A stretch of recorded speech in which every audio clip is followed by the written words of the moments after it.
சாபத்தை கர்த்தரை நீங்களாக்கி மீட்டெடுத்திருக்கிறார். அதே நேரத்தில் ஆபிரகாமுக்கு உண்டான ஆசீர்வாதத்தால் என்னை ஆசீர்வதித்திருக்கிறார் என்பதை விசுவாசிக்கும் பொழுது வாழ்க்கையின் பங்காக மாறும். கர்த்தருடைய ஆசீர்வாதமே ஐஸ்வர்யம். கர்த்தருடைய ஆசீர்வாதம் ஒரு மனிதனை செல்வந்தனாக மாற்றுது. செல்வந்தனாக மாற்றுறது கிடையாது. எந்த ஆசீர்வாதம் ஒரு மனிதனை செல்வந்தனாக மாற்றுறதோ அதே ஆசீர்வாதம் செல்வத்தை அனுபவிக்க வைக்கிறது. அவனுக்கு வாழ்க்கைக்கு வேண்டி எல்லாம் நிறைவா இருக்கணும். பரிசுத்தால் நிறைஞ்சிருக்கணும், சந்தோஷத்தால் நிறைந்திருக்கணும், சமாதானத்தால் நிறைந்திருக்கணும், ஞானத்தால் நிறைந்திருக்கணும், புத்தியினால் நிறைந்திருக்கணும், தரிசனத்தினால் நிறைந்திருக்கணும். அப்படி நிறைஞ்சிருக்கீங்கன்னா ஆசீர்வதிக்கப்பட்ட வாழ்க்கை வாழ.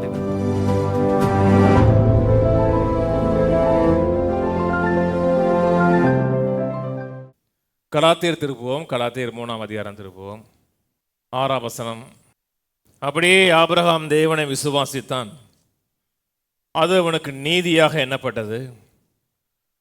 விசுவாச மார்க்கத்தால் எவர்களோ அவர்களே ஆபிரகாமின் பிள்ளைகள் என்று அறிவீர்களாக. கையிலுவது சொல்லுவான், நான் விசுவாசிக்கிறேன், விசுவாசிக்கிற நான் ஆபிரகாமுடைய பிள்ளையா இருக்கிறேன். ஆமேன்.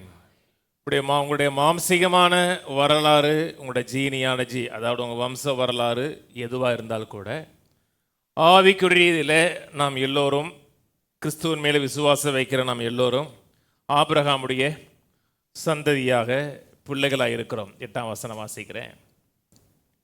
மேலும் தேவன் விசுவாசத்தினாலே புறஜாதிகளை நீதிமான்களாக்குகிறார் என்று வேதம் முன்னாக கண்டு உனக்குள் சகல ஜாதிகளும் ஆசீர்வதிக்கப்படும் என்று ஆபிரகாமுக்கு சுவிசேஷமாக முன்னறிவித்தது. ஆபிரகாமுக்கு சுவிசேஷமாக முன்னறிவித்தது. அது மட்டும் கிடையாது, உனக்குள் சகல ஜாதிகளும். சகல ஜாதிகளும் சொல்லும் பொழுது சகல இனமும், குறிப்பாக யூத மக்கள் மட்டும் கிடையாது, புறஜாதி மக்களும் ஆபிரகாமுடைய பிள்ளைகளாக மாறுவார்கள், ஆபிரகாமுடைய ஆசீர்வாதத்தை பெறுவார்கள் என்று சுவிசேஷமாக முன்னறிவித்தது. நாம் நினைப்போம் சுவிசேஷம் என்றால் இப்போதானே இருக்குது, அப்போ அந்த காலத்தில் சுவிசேஷம் இல்லையே அப்படி நினைக்கிறாங்க. இன்றைக்கி நாம் எந்த சுவிசேஷத்தை விசுவாசித்து ரட்சிக்கப்பட்டோமோ அதே சுவிசேஷத்தை தான் ஆபிரகாம் விசுவாசித்தார். வேறு சுவிசேஷம் இல்லையே, ஒரே சுவிசேஷம். இயேசு கிறிஸ்து என்ன செய்து முடிப்பார் என்பதன் மேலே விசுவாசம் வைக்கிற மக்கள் ரட்சிக்கப்படுகிறார்கள், மாற்றத்தை அடைகிறார்கள். இங்கே சொல்லும் பொழுது உனக்குள் சகல ஜாதிகளும் ஆசீர்வதிக்கப்படும் என்று ஆபிரகாமுக்கு சுவிசேஷம் முன்னறிவித்தது. எந்த வசனத்தை அவர் கோட் பண்ணுறார் என்றால் கலாத்தியர் 3:8, ஆதியாம் 12:2 எடுத்து கோட் பண்ணுகிறார். உன்னை ஆசீர்வதிப்பேன், உன்னை ஆசீர்வாதம் வைப்பேன், உனக்குள் பூமியில் வம்சங்கள்லாம் ஆசீர்வதிக்கப்படும் என்று ஆதியாமத்தில் 12ஆம் அதிகாரத்தில் சொன்ன வாக்குத்தத்தத்தை இங்கே கோட் பண்ணி பேசுகிறார். அநேக நேரத்தில் நம்ம நினைக்கிறோம் பழைய ஏற்பாட்டில் நடந்த சம்பவங்கள், பழைய ஏற்பாட்டில் சொல்லப்பட்ட வாக்குத்தத்தங்கள் எல்லாம் அது பழைய ஏற்பாட்டிலேயே முடிஞ்சிருச்சு, இன்றைக்கி நமக்கு அதுக்கும் சம்பந்தம் இல்லைன்னு நினைக்கிறாங்க. அப்படி நினச்சிங்கன்னா தவறு செய்கிறீங்க. அன்னைக்கு ஆபிரகாமுக்கு தேவன் எந்த ஆசீர்வாதம் கொடுத்தாரோ அதே ஆசீர்வாதம் இன்றைக்கி நமக்கு இன்றைக்கு நமக்கும் இருக்கிறது, நமக்கும் பொருந்தக்கூடியதாக இருக்கிறது. அநேக காரியங்கள் மாறலை, அநேக காரியங்கள் அன்றைக்கு எப்படி இருந்ததோ இன்றைக்கும் அப்படித்தான் இருக்கிறது. அன்றைக்கும் தேவன் தேவனாக இருந்தார், இன்றைக்கும் தேவன் இருக்கிறார். அன்றைக்கும் பிசாசு இருந்தது, இன்றைக்கும் பிசாசு இருக்கிறது. அன்றைக்கும் சத்தியம் இருந்தது, இன்றைக்கும் சத்தியம் இருக்கிறது. அன்றைக்கும் பொய் இருந்தது, இன்றைக்கும் பொய் இருக்கிறது. அன்றைக்கும் நரகம் இருந்தது, இன்றைக்கும் நரகம் இருக்கிறது. அன்றைக்கும் பரலோகம் இருந்தது, இன்றைக்கும் பரலோகம் இருக்குது. அது எதுவுமே மாறலை, எல்லாமே அப்படி இருக்கிறது. என்ன மாறி இருக்குது என்றால் தேவனோடு நாம் உறவு கொள்ளுகிற ஐக்கியப்படக்கூடிய அந்த உறவு முறை மாறி இருக்கிறது. அதாவது உடன்படிக்கை மாறி இருக்கிறது, கவனன்ட் மாறி இருக்கிறது. பழைய ஏற்பாட்டு காலத்தில் அவர்கள் 10 கற்பனைகளை கை கொண்டு அந்த கை கொண்டதின் மூலமாக நியாயப்பிரமாணத்தின் ஆசீர்வாதத்தை பெற முடியும். ஆனால் யாரும் அதை பெற முடியாது. இயேசுவை விசுவாசிக்கிறதுனால தான் அவர்களும் பெற்றார்கள். அவர்கள் எப்படி இயேசுவை விசுவாசித்தார்கள் என்றால் வரப்போகிற தேவ ஆட்டுக்குட்டியாக இருக்கிற கிறிஸ்துவுக்கு அடையாளமாக இருக்கக்கூடிய அந்த ஆட்டுக்குட்டியை பலியிட்டதுனாலே அவருடைய பாவங்கள் ஆட்டுக்குட்டியின் மேலே போகுது. அந்த ஆட்டுக்குட்டியுடைய அந்த இன்னசென்ஸ், அதாவது அந்த பாவமறியாத தன்மை இந்த மனிதனுக்கு வருகிறது. இது கிறிஸ்துவை குறித்த செய்தியுடைய நிலநாட்டமாக இருக்கிறது. அன்னைக்கு அவர்கள் நியாயப்பிரமாணத்தை கை கொண்டார்கள் என்றால் ஆசீர்வாதம் வரும். இன்னைக்கு நம்ம சாபத்திலிருந்து நீங்கி ஆசீர்வாதத்துக்கு உட்படுகிறோம். எதன் அடிப்படையில் என்றால் நம் நியாயப்பிரமாணத்தை கை கொள்ளுகிறதுனால கிடையாது. நியாயப்பிரமாணத்துக்கு நமக்கு சம்மந்தமே கிடையாது. தெரியுமா? சம்மந்தம் இருக்கா? நியாயப்பிரமாணம் யாருக்கு கொடுக்கப்பட்டுச்சு? யூதர்களுக்கு கொடுக்கப்பட்டுச்சு. நம்ம புறஜாதி மக்கள், நம்ம நியாயப்பிரமாணம் சம்மந்தம் கிடையாது. அது மட்டுமல்ல, நம்ம சபைக்கும் நியாயப்பிரமாணத்துக்கும் சம்மந்தமே கிடையாது. அப்போ எப்படி சாபத்திலிருந்து நீங்கி ஆசீர்வாதத்துக்கு உட்படுகிறோம் என்றால், நியாயப்பிரமாணத்துக்கு கீழ்ப்படுகிறதுனால கிடையாது, விசுவாசத்துக்கு கீழ்ப்படுகிறோம். விசுவாசத்துக்கு கீழ்ப்படுகிறோம் என்றால், இயேசு கிறிஸ்து என்ன செய்து முடித்தாரோ அதை விசுவாசிக்கும் பொழுது ஆபிரகாமுடைய சகல ஆசீர்வாதங்களோட வாழ்க்கையில் வருகிறது. இன்றைக்கு நம்ம 10 கற்பனைகளை கை கொள்கிறோமா, கை கொள்ளலையா, இதுக்கு கை கொண்டனா, இதை டிக் அடிக்கலாமா, இன்ட் அடிக்கலாமா, அதன் அடிப்படையில் ஆசீர்வாதம் கிடையாது. இன்றைக்கு நாம் ஆவியினால் நடத்தப்படுகிறோம் வேதம் சொல்லுகிறது. நீங்கள் ஆவியினால் நடத்தப்படுவீர்கள் என்றால் நியாயப்பிரமாணத்துக்கு உட்பட்டவர்கள் அல்லவே என்று நம்ம நியாயப்பிரமாணத்துக்கு நீங்களாக்கப்பட்டிருக்கிறோம். நியாயப்பிரமாணத்துக்கு உட்பட்டு கிடையாது. அப்போ எதனால் நடத்தப்படுகிறோம்? பரிசுத்த ஆவியினால் நடத்தப்படுகிறோம். பரிசுத்த ஆவியினால் நாம் நடத்தப்படுகிறோம் என்றால் எந்த செயல்களை செய்தால் சாபம் வரும் என்று நியாயப்பிரமாணம் சொல்லுகிறதோ அந்த செயல்களை ஆவியானவர் ஒருபோதும் செய்ய விட மாட்டார். ஆவியானவர் ஒரு நாள் உங்களுக்கு பொய் சொல்ல மாட்டார். ஆவியான பொய் சொல்ல விடுவாரா? திருட சொல்ல மாட்டார். ஆவியார் ஒரு நாளும் கொலை செய்ய மாட்டார். ஆவியால் நடத்தப்படுகிறோம், விசுவாசத்தில் நடத்தப்படுகிறோம் என்றால் நியாயப்பிரமாணம் எதிர்பார்க்கக்கூடிய ஒரு மேலான நிலையை கர்த்தர் நமக்கு ஏற்படுத்தி கொடுப்பார். நியாயப்பிரமாணம் மாம்சத்தில் ஒரு ஆக்ஷனை ஏற்படுத்தி கொடுக்குறது இல்லையா? அன்றைக்கி பரிசேயர்கள் இருந்தாங்க. பரிசேயர்கள் எப்படின்னா, நியாயப்பிரமாணத்தை பூரணமாக கை கொள்ளக்கூடிய ரீதியில் அவர்கள் நடந்தார்கள். ஆனால் நியாயப்பிரமாணத்தை பூரணமாக கை கொள்ள முடியுமான்னு கேட்டிங்கன்னா முடியாது. ஆனால் அவர்கள் எப்படி நடந்தார்கள் என்றால் நியாயப்பிரமாணத்தை பூரணமாக கை கொள்ளுகிறது போல நடந்தார்கள். ஒரு இத்தாப்பில் ஒரு பெண் வந்தால் கூட அந்த பெண்ணை பார்க்கலை அப்படிங்கிற மாதிரி இருப்பாங்க. ஆனால் உள்ள இச்சை இருக்குமா? உள்ள இச்சை இருக்கும். ரொம்ப நாளைக்கு முன்னாடி அப்போது நான் எங்கள் அம்மாவை பார்க்குறக்கா ஊருக்கு போயிட்டு இருந்தேன். சாயல் குடிக்க போயிட்டு இருந்தேன். அப்போ எங்கள் அம்மா சாயல்குடியில் இருந்தாங்க. அங்கே விவசாயம் நடந்துச்சு. அப்போ போனேன். அப்போது ஒரு திங்கட்கிழமை அது ஒரு விவசாய சங்கத்தை சேர்ந்த ஒரு சகோதரர் என் பக்கத்தில் உட்காந்து போனார். அவர்கிட்ட நான் காசு சொல்லும் பொழுது, நீங்கள் எல்லோரும் ஏன் பாவங்கிறீங்க, பாவிங்கிறீங்க, நான் பாவமாக செஞ்சோன்னாரு. ஐயா ஒன்றும் பாவம் செய்யலையோ நான் ஒன்றும் பாவம் செய்யலையே என்னாரு. பாவம் செய்யணும் நினைப்பே வரலையோ என்ன. அதுக்கு அவர் பதிலே பேசல. அவர் பாவம் செய்கிற நினப்பு வந்துச்சு, வாய்ப்பு கூட வந்திருக்கோம், மாட்டிக்குமேங்கிற எண்ணம். மாட்டிக்கிட்டால் பேர் புகழெலாம் போயிருவேன், அசிங்கமாக போயிருவேன் என்னமே தவிர நான் பாவம் செய்யாதனால ரொம்ப பரிசுத்தவான் கிடையாது.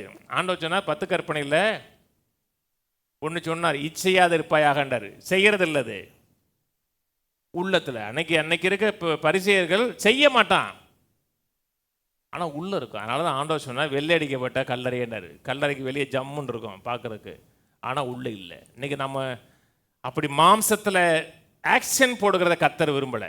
தேவன் விரும்புகிறது கனிகளை விரும்புகிறார் இல்லையா? இப்போ ஒரு சப்போட்டா மரத்தை வச்சுருக்கீங்கன்னா மே மாதத்தில் சப்போட்டா காய் காய்க்கும். அதானே காய்க்கும்?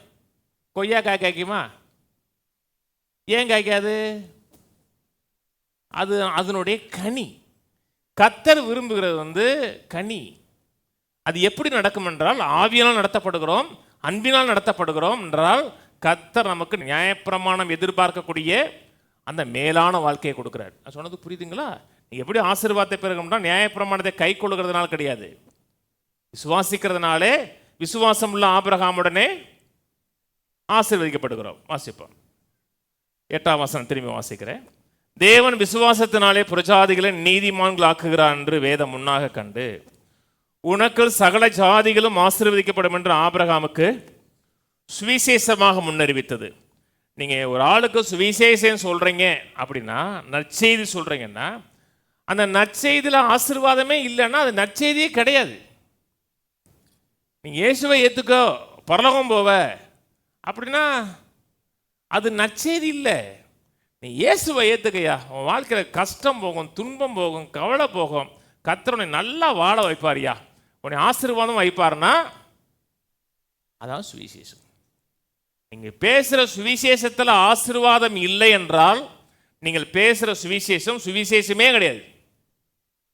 சொன்னது புரியுதுங்களா? பைபிள் சொல்லுது, உனக்குள் சகல ஜாதிகளும் ஆசீர்வதிக்கப்படும் என்று ஆபிரகாமுக்கு சுவிசேஷம். சுவிசேஷத்தில் நீங்கள் நற்செய்தி பேசும்போது ஆசீர்வாதத்தை பேசலைன்னா நீங்கள் பேசுனது நற்செய்தியே கிடையாது. இதை கேட்கும் போது நிறைய மக்களுக்கு பிடிக்காது.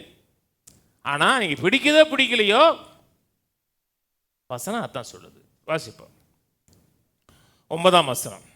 அந்தபடி விசுவாச மார்க்கத்தார் விசுவாசமுள்ள ஆபிரகாமுடனே ஆசீர்வதிக்கப்படுகிறார்கள்.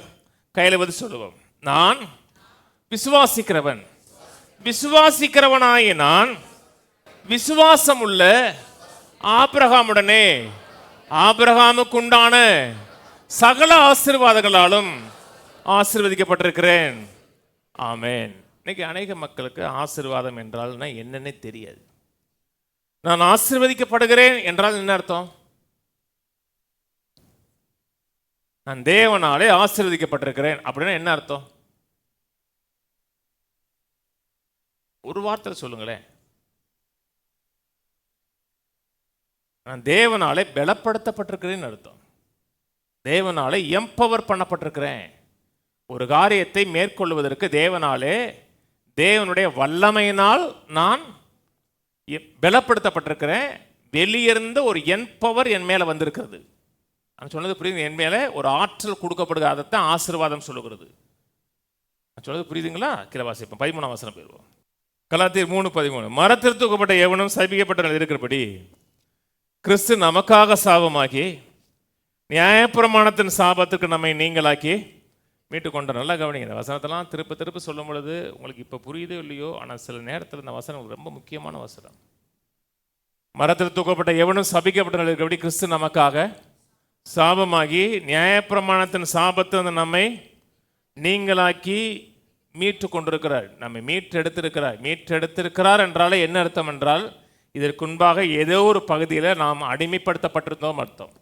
ஒரு மனிதனை மீட்கிறோம் என்றால் என்ன அர்த்தம் என்றால், ஒரு அடிமைத்தனத்தில் இந்த மனிதனை ஒரு காசு கொடுத்து பணம் கொடுத்து அவனை மீட்டெடுக்கிறதா வேதம் மீட்பு என்று சொல்லுகிறது. அது ரேன்சம் கொடுத்து விலைக்கரையும் கொடுத்து மீட்கிறது. கர்த்தர் நம்மை விலைக்கரையும் கொடுத்து மீட்டெடுத்திருக்கிறார். அப்படின்னா என்ன அர்த்தம்? ஒரு காலத்தில் அடிமையாக இருந்தோம் அர்த்தம். எதற்கு அடிமையாக இருந்தோம்? பாவத்திற்கும் பிசாசுக்கும் அடிமையாக இருந்தோம். அப்படி அடிமையாக இருந்த நம்மை கர்த்தர் மீட்டெடுத்திருக்கிறார். எதிலிருந்து மீட்டெடுத்திருக்கிறார்? அடிமைத்தனத்திலிருந்து மட்டும் மீட்டெடுக்கல, நியாயப்பிரமாணத்தின் சாபத்திலிருந்து மீட்டெடுத்திருக்கிறார். நியாயப்பிரமாணத்தின் சாபம் என்ன? என்ன? தரித்திரியம். 2வது வியாதி. 3வது மீட்கப்படாமலே நரகம் போகுது. கடைசி அந்த சாபம் இப்போ சொல்லப்பட்டிருக்கும், ஒருவனும் உன்னை மீட்க மாட்டார்கள் இருக்கும். ஆனால் கர்த்தர் நம்மை மீட்டெடுத்திருக்கிறார். மீட்டெடுத்திருக்குன்னா விலைக்கரையும் கொடுத்திருக்கிறார். நம்மை அவருடைய பிள்ளைகளாக மாற்றிருக்கிறார். சாபத்திலிருந்தும் வியாதியிலிருந்தும் நித்திய ஆக்கினை தீர்ப்பிலிருந்து நம்மை நீங்களாக்கி மீட்டெடுத்திருக்கிறார். அதனால தான் நியாயப்பிரமாணத்தின் சாபத்தில் மீட்டெடுத்திருக்கிறான்னு சொல்லப்பட்டிருக்கு. சாபம் வேதனை உள்ளது. சாபம் நல்லதா? சாபம் வேதனை உள்ளது. நீங்கள் அனுபவிச்சா தெரியும். சாபம் வேதனை உள்ளது. நீங்கள் சாப்பிட முடியாமல் பிள்ளைக்கு விட்டு சோறு கொடுக்குறீங்க, நீங்கள் பசியில் கிடைக்கிறீங்கன்னா நல்லதா? பிள்ளை காவேறு கஞ்சி தான் ஊற்றுறீங்க, நல்லதா? நல்லது இல்லைங்க. அந்த சாபத்திலிருந்து கர்த்தர் உங்களை என்னையும் மீட்டெடுத்திருக்கிறான் இருக்கு. திரும்பி வாசிக்கிறேன். மரத்தில் தூக்கப்பட்ட எவனும் சபிக்கப்பட்ட கிறிஸ்து நமக்காக சாபமாகி. அவர் சபிக்கப்பட்டவர் கிடையாது. அவர் பாவம் செய்யாதவர், பாவம் அறியாதவர், பாவத்தை நோக்கி பார்க்காத சுத்த கண்ணன். அவர் நமக்காக சாபமானார். அவர் பூமியில் இருக்கும்போது ஒரு நாள் கூட வியாதியா இல்லை இருந்தாரா? ஒரு நாள் கூட ஏழையா இருந்தாரா? அவர் பிளாட்ஃபார்மில் தூங்கிட்டு இருந்தாரா? ரொம்ப பேருக்கு அப்படி என்ன, இயேசுக்கு வீடே இல்லை, அவர் பாவம் பிளாட்ஃபார்மில் தூங்கினாரு. அவர் பிளாட்ஃபார்மில் இல்லைங்க, அவருக்கு வீடு இருந்துச்சா இல்லையா? இருந்துச்சு. 2 பேர் வந்து நான் வரும்போது எங்கே ஐயா எங்கே இருக்கீங்கன்னா இவன் வீட்டுக்கு வாங்கினாரு. 2 பேரை கெஸ்ட்டு தங்க வச்சாரு. நான் சொன்னது புரியுங்களா? 2 பேர் அவர் 2 பேர் கெஸ்ட்டுன்னா 10க்கு 10 இல்லை. அப்போ அவருக்கு 2-3 பெட்ரூம் வச்சுருந்துருக்கிறாரு. இயேசுக்கு வீடு இருந்துச்சா? இயேசுக்கு வீடு இருந்துச்சு. ஆனால் சிலுவையில் இயேசு வியாதியாக தொங்கினார், தரித்திரமாக தொங்கினார், போட்டுக்கிறதுக்கு ட்ரெஸ்ஸு கூட இல்லாமல் தொங்கினார். ஏன் தொங்கினார்? உங்களுக்காக, எனக்காக. என்னுடைய தரித்திரத்தை எடுத்தார், என் வியாதி எடுத்தார், என் அவமானத்தை எடுத்தார், நிந்தை எடுத்தார். எந்த மக்களுக்கு பிரசங்கம் பண்ணாரோ அந்த மக்களுக்கு முன்பாக நிர்வாணமாக நிற்கிறதுனா எவ்வளோ கேவலம் தெரியுமா, நிந்தை தெரியுமா? நம்முடைய அத்தனை கேவலத்தையும் அத்தனை நிந்தையும் அவர் எடுத்தார். யாருக்கு முன்பாக நீங்கள் தலை குனிந்து நிற்க விரும்பலை, எல்லாருக்கும் முன்பாக நீங்கள் தலை நிமிர்ந்து நடக்கணும். அதுக்காக தான் அவர் சிலுவையில் மரித்தார். நீங்கள் யாரும் எந்த இடத்துலையும் தாழ்ந்து போகக்கூடாதுங்க. நான் இதுக்கு முன்னாடி ஒரு பிரசங்கத்தை சொன்னேன். நம்ம சோழவந்தானில் இருக்கிற விவேகானந்தா காலேஜில் தான் படித்தேன். உங்களுக்கு தெரியும், எங்கள் சித்தப்பா வந்து சாமியார், இந்த ராமகிருஷ்ண மடத்தில் ஒரு சாமியார், பெரிய சாமியார். அவருடைய எங்கள் அப்பாவுடைய தம்பின்னு வச்சுங்களேன். அதனால் எங்களுக்கு அந்த மடத்துக்கும் ஒரு தொடர்பு இருக்கும். எப்போ வேணாலும் மடத்துக்கு போவோம். மடத்துக்கு போகும்போது எல்லா மக்களும் அந்த சாமியார் காலில் விழுந்தாங்க. சீட்டு வாங்கினவங்க எல்லாம் அந்த சாமியார் அங்கே எப்படி ஒரு கவர்மெண்ட்டில் வந்து எஜுகேஷன் மினிஸ்ட்ரி, விவசாய மினிஸ்ட்ரிங்கிறவங்க, அங்கேயும் எஜுகேஷன் சாமியார் ஒருத்தர் இருப்பார், விவசாய சாமியார் ஒருத்தர் இருப்பார். அப்புறம் அந்த மடத்துக்கு பெரிய சாமியார் இருப்பார். அங்கேயே ஒரு 3 சாமியார் அங்கே டிபார்ட்மெண்ட்டை ஒதுக்கியிருப்பாங்க. இவர் தான் எஜுகேஷனல் சாமியார். நல்லா கவனிங்க. அதாவது ரொம்ப பேர் சொல்லுவாங்க அந்த காலேஜில் படித்தீங்கன்னா ரொம்ப ஒழுக்கமாக மாறிடுவீங்கன்ட்டு. நானும் இங்கே தான் படித்தேன். நான் ஒழுக்கம் எப்போ மாறிச்சுன்னா கிறிஸ்துவுக்குள்ள வந்தது தான் வந்துச்சு. ஆனால் அமைதியாக இருந்தானா அமைதியாக இருப்பேன். அந்த காலேஜில் படித்ததுனால ஒழுக்கம் வராதுங்க. அந்த சாமியார் பேச வருவார். என்னைக்காச்சும் சனிக்கிழமை ஒரு 1100 பேர் இருப்போம் அந்த மண்டபத்தில், அந்த ப்ரேயர் ஹாலில். அவர் பேசும்போது எல்லாமே வாயை மூடி இருப்பாங்க.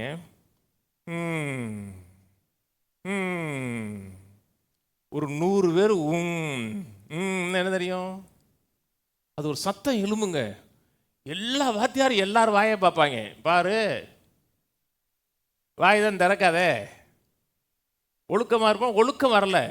ஒழுக்கம் எப்படி வந்துச்சுன்னா தேவனை அறியும் போது தான் வந்துச்சு. அந்த சாமியாரை பார்க்கும்போது எல்லாரும் காலில் விழுந்தாங்க. அப்போ நான் எல்லாரும் விழுந்தான்னு சொல்லி நானும் விழ போனேன். எங்கள் அப்பா கையை பிடிச்சிட்டார், விழாதனர். விழணும், எங்கள் அப்பா விழுந்தார், என்னை விழ விடலை. அப்போ விளம்போது சொன்னார், நீ மனுஷன் காலில் விழக்கூடாதுறாரு. அப்போ எங்கள் அப்பாவுக்கே என் மேலே அவ்வளோ அறிவு இருக்குன்னா ஒரு இடத்துல தாழ்ந்து போகக்கூடாது நினச்சாருன்னா பரலோக தகப்பன் எப்படி இருப்பார்? எந்த இடத்துலையும் தாழ்ந்து போகக்கூடாதுங்க. அதனால தான் எல்லா கிரயத்தையும் அவர் எடுத்தார். அவர் எடுத்து நியாயப்பிரமாணத்தின் சாபத்திலேருந்து நம்மை நீங்களாக்கி, குறிப்பாக மரத்தில் தொங்கி சாபமாகி நம்மை சாபத்திலேருந்து நீங்களாக்கி மீட்டெடுத்திருக்கிறார். சாபத்திலேருந்து மீட்டெடுத்திருக்கான்னு சொல்லலை. ஆபிரகாமுக்கு உண்டான ஆசீர்வாதம் கிறிஸ்து இயேசுவினால் புரஜாதிகளுக்கு வரும்படியாகவும், ஆவி குறித்து சொல்லப்பட்ட வாக்குத்தத்தத்தை நான் விசுவாசத்தினால் பெறும்படியாகவும் இப்படி ஆயிற்று. ஏதோ ஒரு ஆசீர்வாதத்தை கர்த்தர் நம்மை கொண்டு வந்து வச்சார் சொல்லலை. ஆபிரகாமுக்கு உண்டான ஆசீர்வாதத்துக்குள்ளாக நம்ம வைத்திருக்கிறார். கவனிக்கிறீங்க? ஆபிரகாம் ஆசீர்வாதங்க சாதாரண ஆசீர்வாதம் கிடையாது. ஆபிரகாம் ஆசீர்வாதங்க பெருசு. ஆபிரகாமுடைய ஆசீர்வாதம் முழுவதும் தேவனுடைய ஆசீர்வாதம். கையில் பதில் சொல்லுவோம், நான் ஒரு விசுவாசி, நான் தேவனை விசுவாசிக்கிறேன். ஆகவே ஆபிரகாமுடைய பிள்ளையாயிருக்கிறேன்.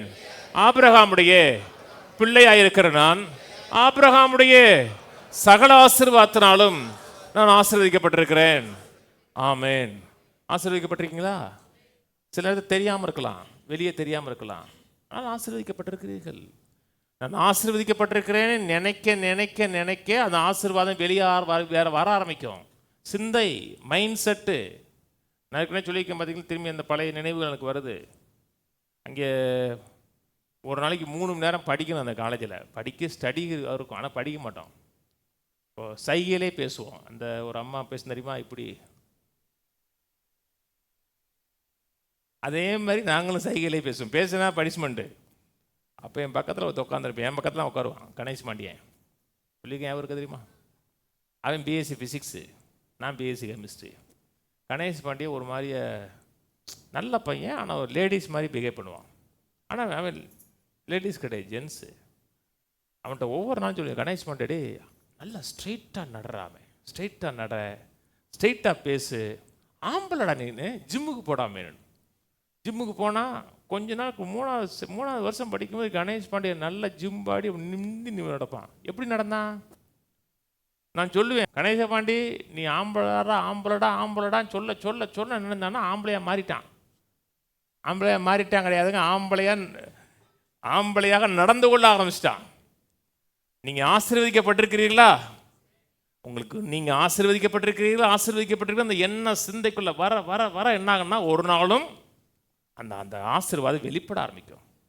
அநேக மக்கள் கேட்குறாங்க, நீங்கள் ஆசீர்வாதம் தான் சொல்கிறீங்க, எல்லா மக்களும் ஆசீர்வாதமாக இருக்காங்க, உங்கள் சர்ச்சில் இருக்க எல்லாரும் ஆசீர்வாதமாக இருக்காங்க. இருக்கணும், இருப்பார்கள். கர்த்தர் இந்த உலகத்தில் இருக்க அத்தனை மக்களையும் விலை கொடுத்து வாங்கியிருக்கிறார். எல்லாரையும் கர்த்தர் ரட்சித்திருக்கிறார். அவர் ரட்சித்திருக்கிறாரா? ஆனால் எல்லாரும் ரட்சிப்பை அனுபவிக்கிறார்களும் கேட்டோம்னா எல்லாரும் ரட்சிப்பை அனுபவிக்கலை. அப்படின்னா எல்லாரும் ரட்சிப்பை அனுபவிக்கலைன்னா எல்லாரும் ரட்சிக்கப்படுவது கர்த்தருடைய சித்தம் இல்லைன்னு சொல்ல முடியாது இல்லையா? அது சில மக்கள் சொல்கிறாங்க, எல்லாரும் உங்கள் சர்ச்சில் ஆசீர்வாதமாக இருக்காங்க, அப்படின்னா என்ன அர்த்தம்? எல்லாரும் ஆசீர்வாதமாக இருப்பது கர்த்தருடைய சித்தம் இல்லைங்கிறாங்க. எல்லா மக்களும் ரட்சிக்கப்படுவது கர்த்தருடைய சித்தம், ஒருவரும் கெட்டு போகாமல் நித்திய ஜீவனை அடைவது சித்தம். ஆனால் எல்லாரும் ரட்சிக்கப்பட்டிருக்கிறார்களான்னு கேட்டோம்னா ரட்சிக்கப்படுறா. ஏன்னா மனிதனுக்கு சுயாதீனம் கொடுத்துருக்காரு, சுய சித்தம் கொடுத்துருக்கிறாரு. நீங்கள் ஒரு காரியத்தை தெரிந்து கொள்ளலாம், ஒரு காரியத்தை நிராகரிக்கலாம், ஒரு காலத்தில் விசுவாசிக்கலாம், ஒரு காலத்தில் விசுவாசிக்க மறுக்கிறேன்னு சொல்லலாம். இந்த சுயாதீனம் எப்படின்னா, உங்களுக்கு சுயாதீனத்தை கொடுத்தவரே வேணாம்னு சொல்லலாம். உங்களுக்கு ஃப்ரீவில் கொடுத்தாரு பார்த்தீங்களா, அந்த ஃப்ரீவில்லை பயன்படுத்தி அந்த ஃப்ரீவில்லை வச்சு அந்த சுயாதீனத்தை வச்சு சுயாதீனத்தை கொடுத்தவரே வேணாம் போ அப்படின்னு சொல்லலாம். அப்படி தான் அநேக மக்கள் சொல்கிறாங்க. தேவன் பிசாசு கிடையாது, பிசாசு பிடிப்பான், பேய் பிடிக்குதுன்னு சொல்கிறாங்க பார்த்தீங்களா? என்னைக்காச்சும் யாருக்காச்சும் தேவன் பிடிச்சிருக்கிறான்னு சொல்கிறாங்களா? தேவனை நம்ம பிடிக்கிறோம், பேய் மனுஷனை பிடிக்குதுன்னா அவன் வேணான்னு சொன்னா கூட அவன் வீட்டில் அட்டுழியம் பண்ணுது.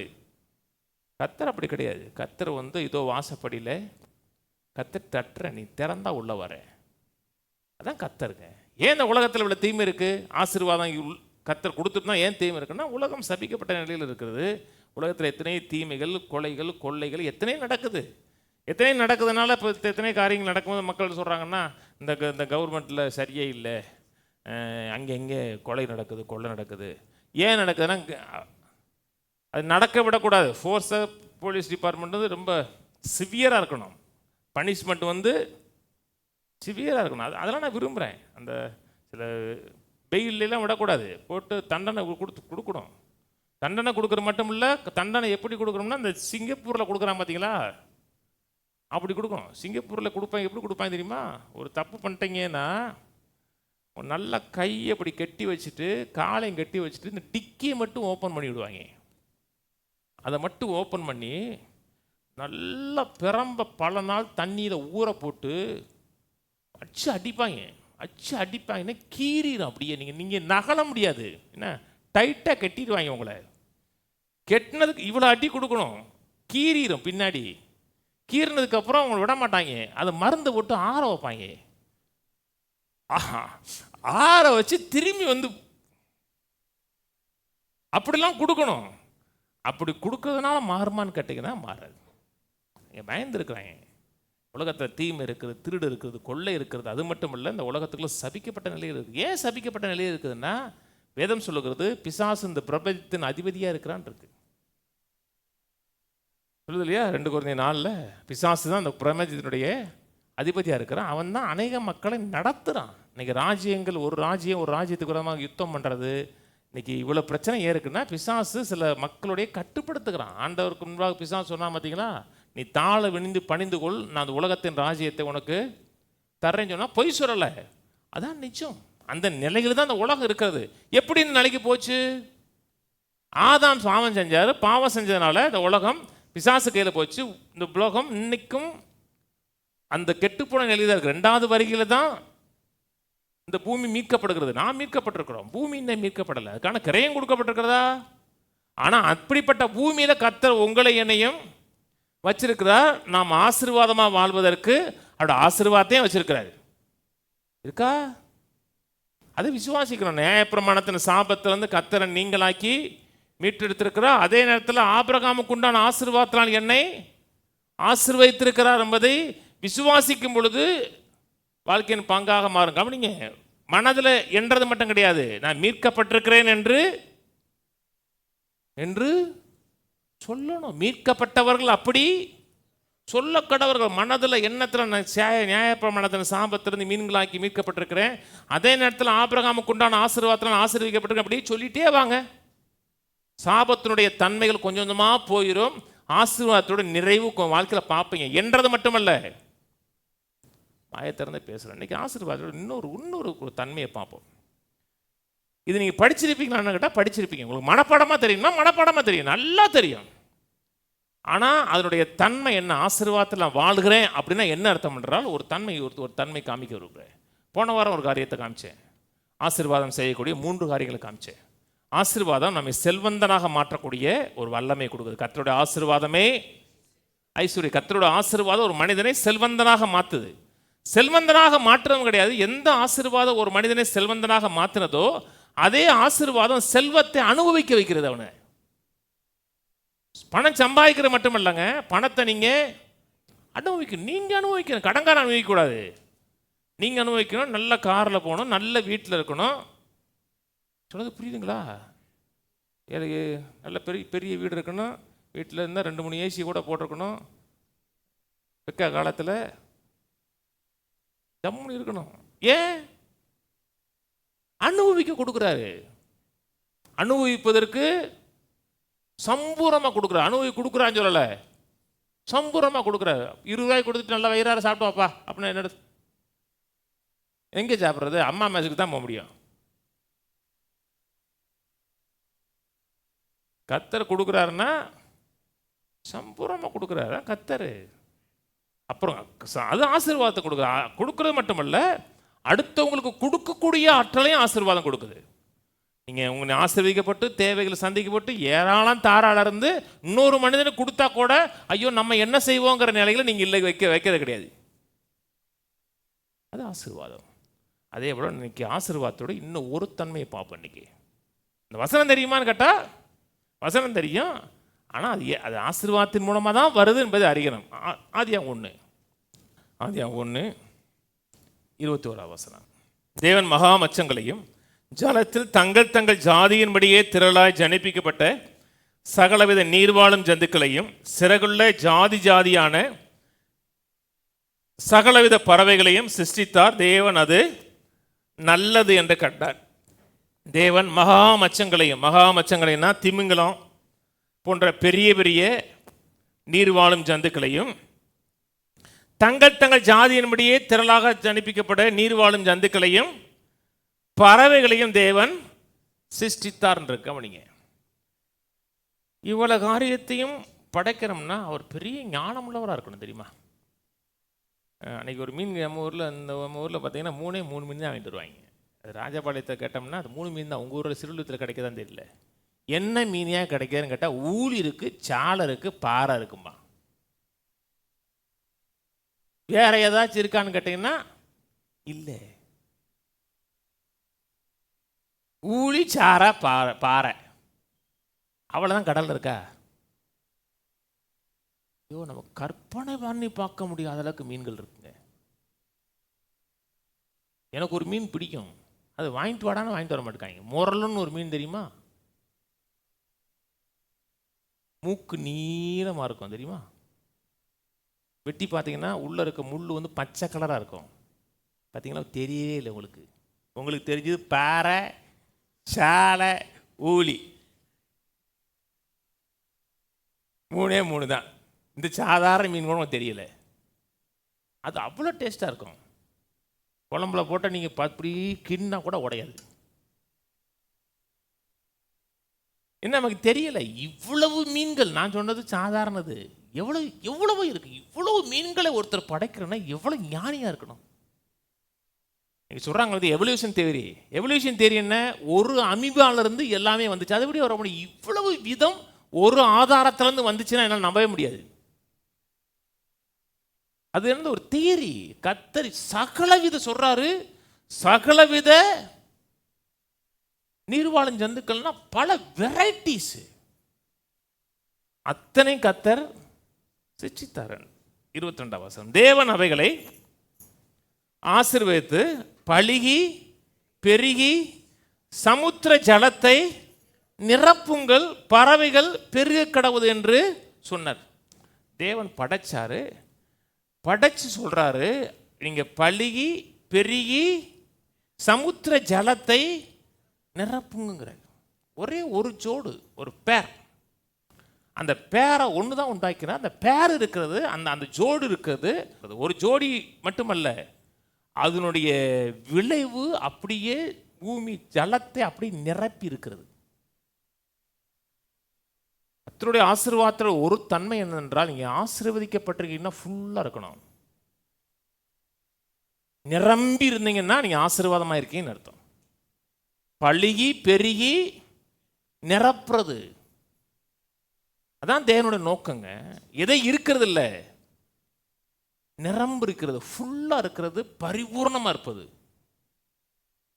அதான் ஆசீர்வாதத்தில் வாழ்றதுன்னு அர்த்தம். பழுகி பெருகி ஒரு பவர் கொடுக்கிறார், ஒரு உயிர் கொடுக்கிறார். எப்படி கொடுக்கணும்? வாயை திறந்து சொல்றார், பழுகி பெருகி பூமி நிரப்புங்கள், பறவைகள் பூமியில பெருக கடவுது என்று சொன்னார். சொன்ன வார்த்தையில ஒரு உயிரை கொடுக்கிறார், ஒரு ஆற்றலை கொடுக்கிறார். அந்த ஆற்றல் என்னதுன்னா, பழுகணும், பெருகணும், நிரப்பணும். அந்த நிரப்பின்னு இருக்கு பார்த்தீங்களா? நிரப்பிங்கிற வார்த்தைக்கு to fill, to full, to be full, fullness, அதான் அர்த்தம். தேயர் சொல்றாரு. அப்படின்னா நிரம்பி வழியும்படியாக நிரம்புவது, பழுகி பெருகி அப்படியே இடமே இல்லை அப்படின்னு இருக்கிறது.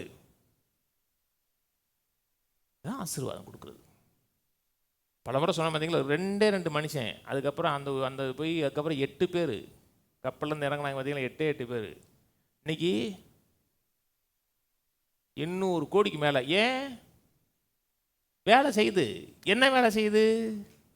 ஆசீர்வாதம் வேலை செய்யுது. பழி பின்ன விட கொஞ்சம் கட்டுப்பாடு வச்சுட்டாங்க. கொஞ்சம் சைனாலாம் வேற லெவலில் போயிருக்கோம். நம்ம மக்கள் கொஞ்சம் சவுத்தில் கொஞ்சம் கட்டுப்பாடாயிருச்சு. நம்ம கொஞ்சம் கட்டுப்பாடுனால இருக்கு, விட்டோம்னா மக்கள் பெருகுவாங்க. இதெல்லாம் என்ன? ஆசீர்வாதத்தோட தன்மை எல்லாம் கவனிங்க. இந்த யோசேப்பின் காலத்தில் 70 பேர் போனாங்க.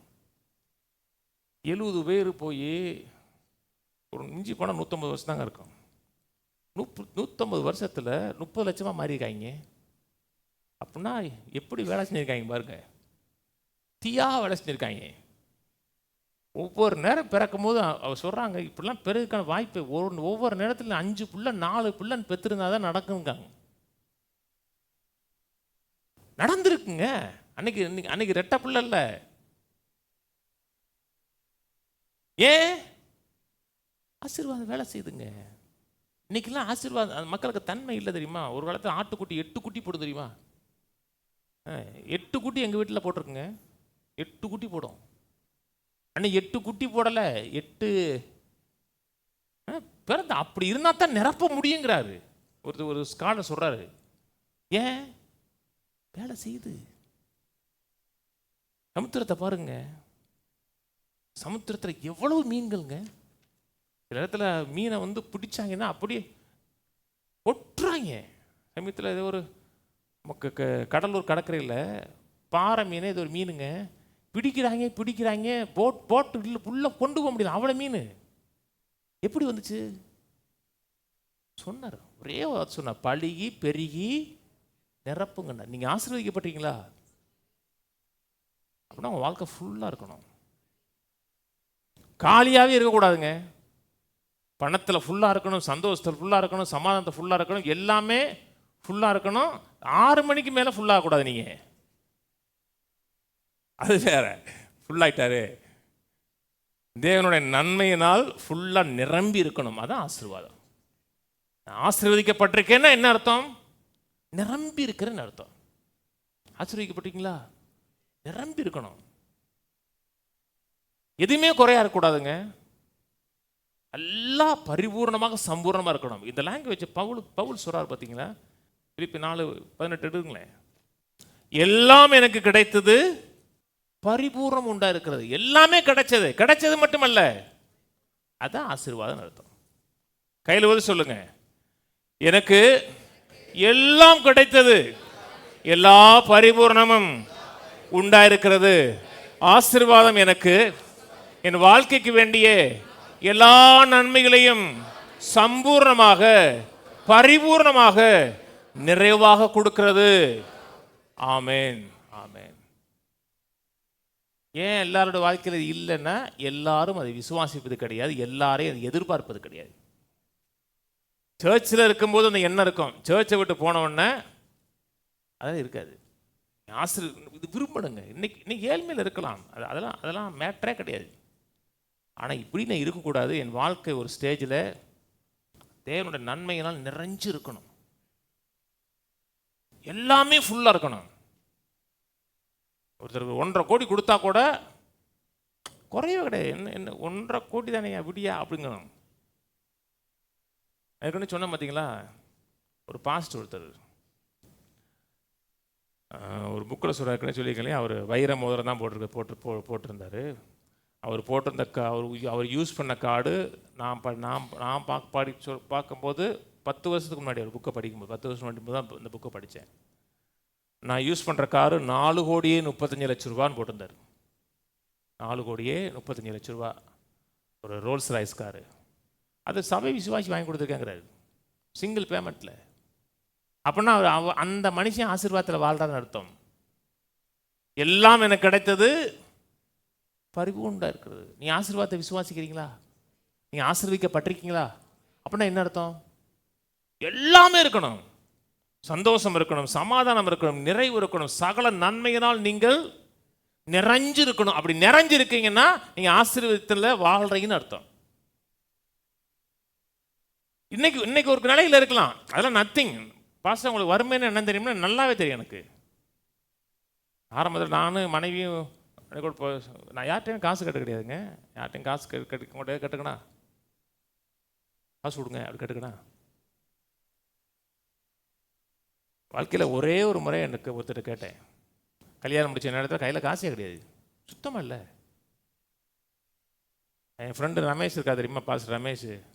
அப்போ அவர் கல்யாணம் முடியலை, ஒரு 500 ரூபா அனுப்பிவிடியானே. நான் 1000 ரூபா அனுப்பிவிட்டான். அது ஒரு நிலை. இன்றைக்கி 500 ரூபாய்க்கும் 1000 ரூபாய்க்கும் கேட்குறான்னு கேட்டிங்கன்னா அதெல்லாம் மேட்டரே கிடையாது. கத்தை நல்லா வச்சுருக்கா, நல்லா வச்சுருக்கிறாரு.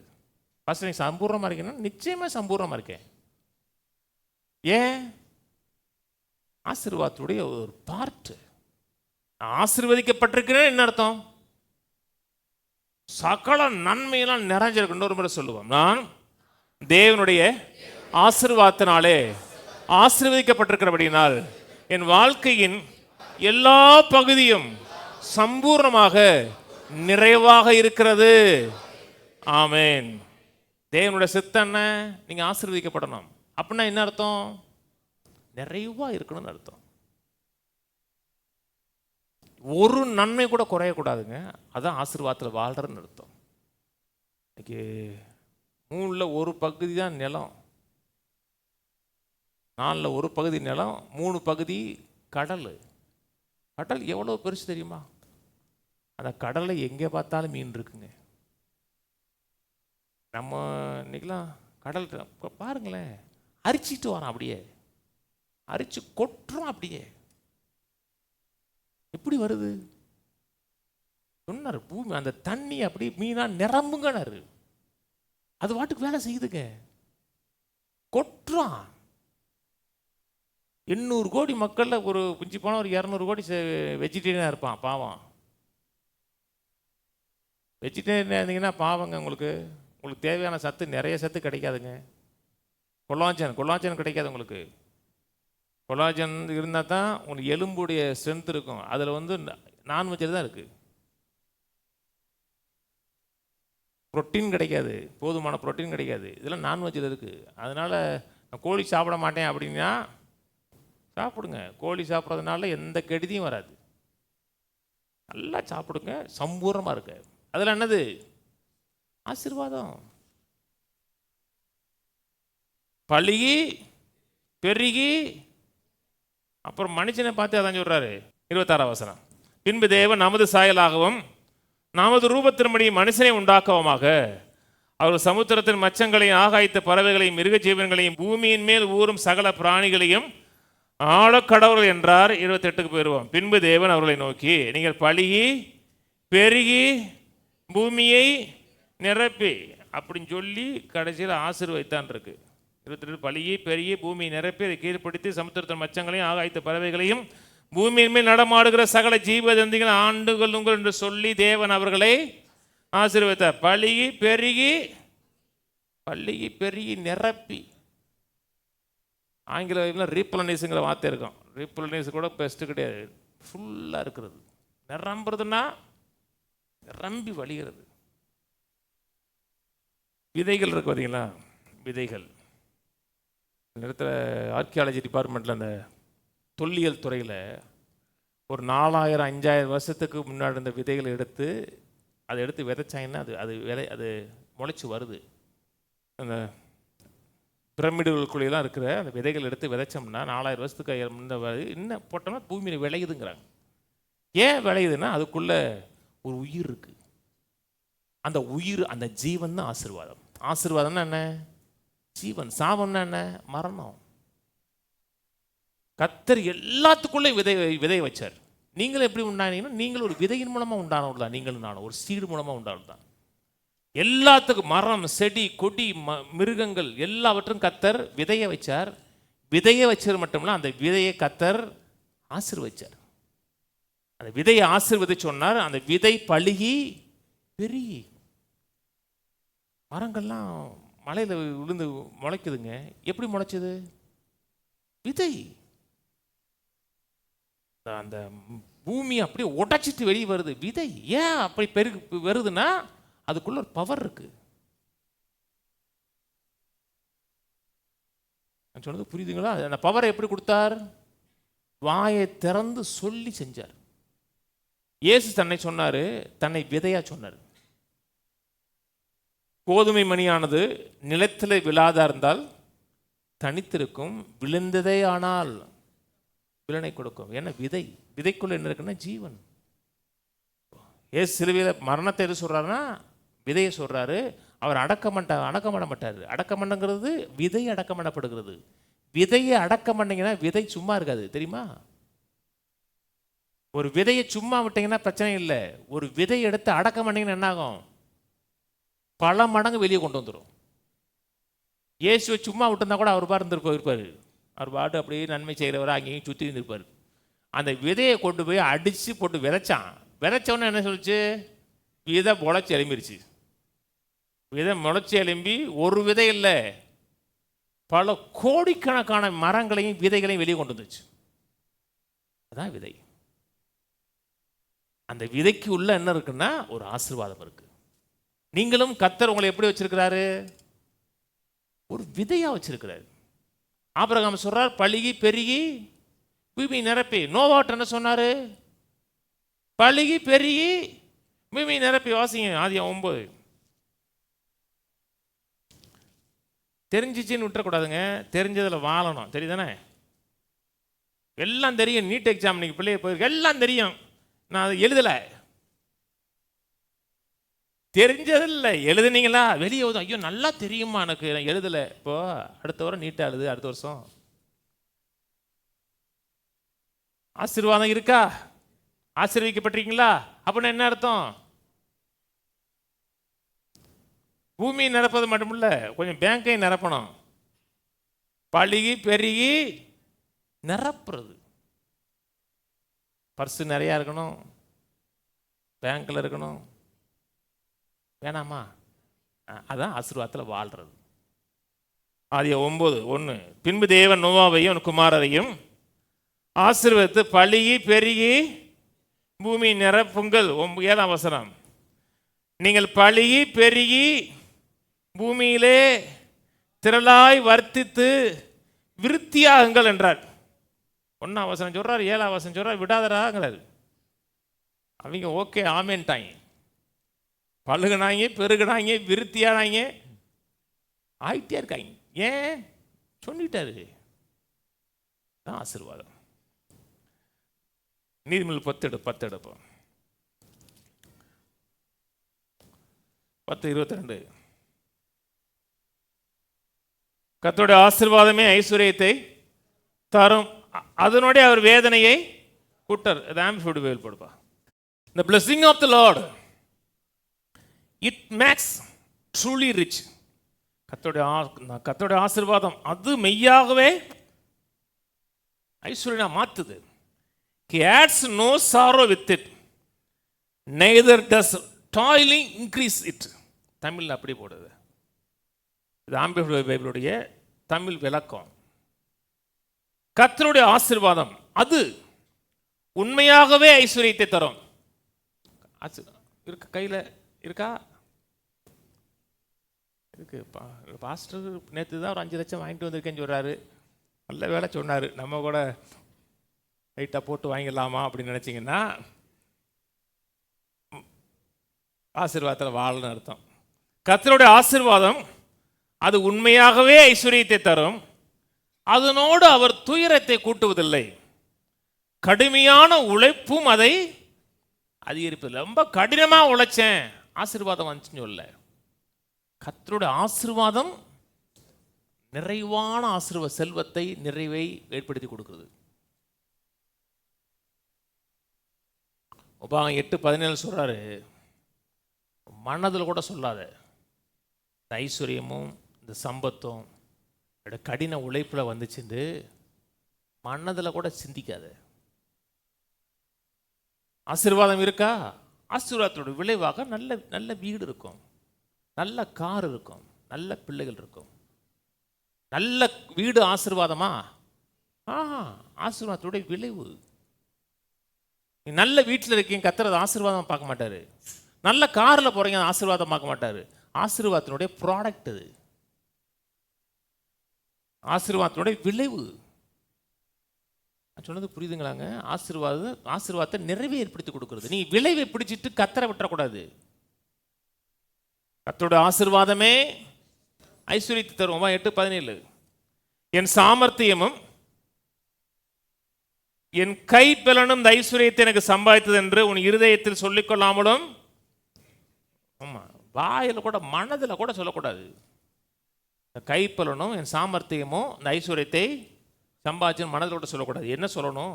18 உன் தேவனாய கர்த்தரை நினைப்பாயாக, அவரே உன் பிதாக்களுக்கு ஆணையிட்டு கொடுத்து தம்முடைய உடன்படிக்கையை உறுதிப்படுத்தும்படி இந்நாளில் உனக்கு உண்டாயிருக்கிற போல ஐஸ்வர்யத்தை சம்பாதிக்கிறதுக்கான உடன்படிக்கையை உறுதிப்படுத்தும்படி. எந்த உடன்படிக்கையை உறுதிப்படுத்தும்படி? எந்த உடன்படிக்கையை உறுதிப்படுத்தும்படி? விலங்குகள் என்ன போகலையே என்ன உள்ள. ஆபிரகாமுக்கு சொன்ன உடன்படிக்கை உறுதிப்படுத்தும்படி, உன் பிதாக்களுக்கு ஆணையிட்டு கொடுத்த ஆபிரகாமோடு கர்த்தர் பண்ண உடன்படிக்கை உறுதிப்படுத்தும்படி இந்நாளில் உனக்கு உண்டாயிருக்கிறது போல பணத்தை சம்பாதிக்க பலனை கொடுக்கிறாரு. யார்கிட்ட சொன்னாரு? வசனத்தை யார்கிட்ட சொன்னாரு? இஸ்ரேல் மக்கள்கிட்ட சொன்னாரு. இந்த வசனம் சொல்லும் போது அவன் கையில் காசு இருந்துச்சா? ஐயோ, மூட்டை மூட்டையாக வச்சுருந்தாங்க. தச்சு காணி கொண்டு விடானா கொஞ்சம் குமிச்சிட்டாங்க. மோசே சொல்கிறா, ஐயா வைக்கிற கடல்ல என்ன ஆசீர்வாதமாக இருக்குது. இடம் இல்லைன்னா என்ன அர்த்தம்? நிரம்பிச்சுன்னு அர்த்தம். கொஞ்ச நாள் கொண்டு வராதீங்கன்னாரு. எல்லார் கையிலையும் மூட்டை மூட்டையாக பணம் வச்சுருக்காங்க, தங்கமாக வச்சுருக்காங்க, வைரமாக வச்சுருக்காங்க. என்ன கஷ்டப்பட்டாங்க? ஒரே நாளில் அப்படி டிரான்ஸ்ஃபர் பண்ணி விட்டார். ஒரே நாளில், ஒரு ராத்திரியில், ஒரு சிங்கிள் டேல அப்படி வெல்த் அப்படியே ஒரு அக்கௌண்ட்ல இருந்து இன்னொரு அக்கௌண்ட். காலையில் பார்த்தா டிங்கு டிங்கு டிங்கு டிங்கு சத்தம் கேட்குது, SMS. இப்போ ஏன் செல்லுக்கு SMS வராது? SMS வரும், சத்தம் வராது. நான் எல்லாத்தையும் ஆஃப் பண்ணி வச்சுருப்பேன். ஆனால் ஒரு சத்தம் மட்டும் வரும். இந்த கூகுள் பேயில் மட்டும் ஒரு சத்தம் அதே வருது. அந்த ஐ லைக் தட் சவுண்டு. மற்ற எந்த சத்தம் பிடிக்காது. அந்த கூகுள் பேயில் மட்டும் ஒரு சத்தம் டிங் டிங் இது வினோதமாக வருது. அந்த சத்தம் இல்லை, எனக்கு பிடிக்குது. மற்ற சத்தம்லாம் இரிட்டேஷனாக இருக்கும். நான் ஐ லைக் தட் சவுண்ட். ஏன்னா அந்த சவுண்டு வரும்போது சம்திங் இஸ் கம்மிங். சவுண்டு மட்டும் வரல, சவுண்டோடு ஒன்று வருது. ஒரு அப்படி இருக்கணும். ஒரு வெறும் சவுண்டாக மட்டும். அதான் அது எதுக்கு கொடுக்குதுன்னா, அந்த ஐஸ்வர்யத்தை சம்பாதிக்க ஒரு எம்பவர் பண்ணுறாரு. ஐஸ்வர்யத்தை சம்பாதிக்க பலனை கொடுக்குறாரு. அந்த பலன் தான் ஆசீர்வாதம். யாத்திரை 23 எடுங்க. 23, 25. உன் தேவனாய கர்த்தரையே சேவிக்க கடவீர்கள். அவர் உன் அப்பத்தையும் உன் தண்ணீரையும் ஆசீர்வதிப்பார். வியாதியை உன்னிலிருந்து விலக்குவேன். கற்பம் விழுகிறது மலடும் உன் தேசத்திலே இருப்பதில்லை. உன் ஆயுசு நாட்களை பூர்ணப்படுத்துவேன். யார் வியாதியை விலக்கிறது? கர்த்தர் விலக்கிறார்.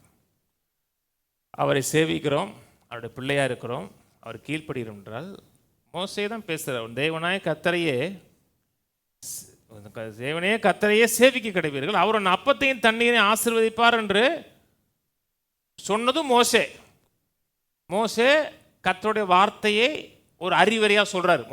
மோசைக்கு சொன்ன வார்த்தையை வெளிப்படுத்துறாரு. அப்படி மோசே பேசிட்டு இருக்கும்போது மோசையுடைய வாயை கர்த்தர் ஓவர்டேக் பண்ண சொல்றாரு.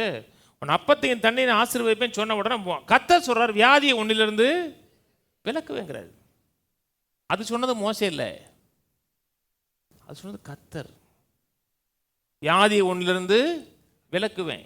ஏன் விலக்குவேன் மட்டும் சொல்லல, கற்பம் இருக்கிறது மலடும் தேசத்தில் இருப்பதில் உன் ஆயுசு நாட்களை பூர்ணப்படுத்துவேன். இந்த பூர்ணப்படுத்துவேங்கிற வார்த்தை இருக்கு பார்த்தீங்களா, இருக்கா? ஆதியாமத்தில் சொன்னார் பார்த்தீங்களா, பழுகி பெருகி பூமியை, அதே வார்த்தை, அதே எபிரேய வார்த்தை தான் இங்கே.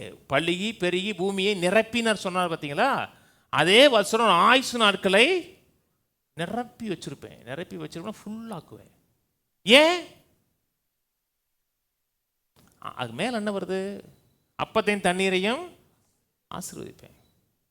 ஆசீர்வதிப்பேன், வியாதியை விலக்குவேன், ஆயுசு நாட்களை எதிர்பார்க்கணும். கர்த்தர் வியாதியை விலக்குவார், நம்முடைய ஆயுசு நாட்களை பூரணப்படுத்துவார். சில நடுவில் சில காரியம் இருந்தால் கூட இதெல்லாம் கர்த்தர் வெளியே கொண்டு வந்து என் வியாதி என் வாழ்க்கையிலிருந்து விலக்குவார், என் ஆயுசு நாட்களை பூர்ணப்படுத்துவார். விசுவாசிக்கணும், அதை வாயை திறந்து சொல்லணும். சாப்பிடும்போது சொல்றீங்களா? ரொம்ப பேர் சாப்பிடும்போது எடுத்தோன்னே வாயில தான் வைப்பாங்க. ஒரு வார்த்தை சொல்லுங்களேன், கர்த்தாவே அப்பத்தையும் தண்ணீரையும் ஆசீர்வதிப்பேன், வியாதியை விலக்குவேன், என் ஆயுசு நாட்களை பூர்ணப்படுத்துவேன் என்று சொல்லியிருக்கேன்னு சொல்லி சாப்பாட்டை பரிசுத்தப்படுத்தணும். சாப்பாட்டை பரிசுத்தப்படுத்தணுமா? படுத்தணுங்க.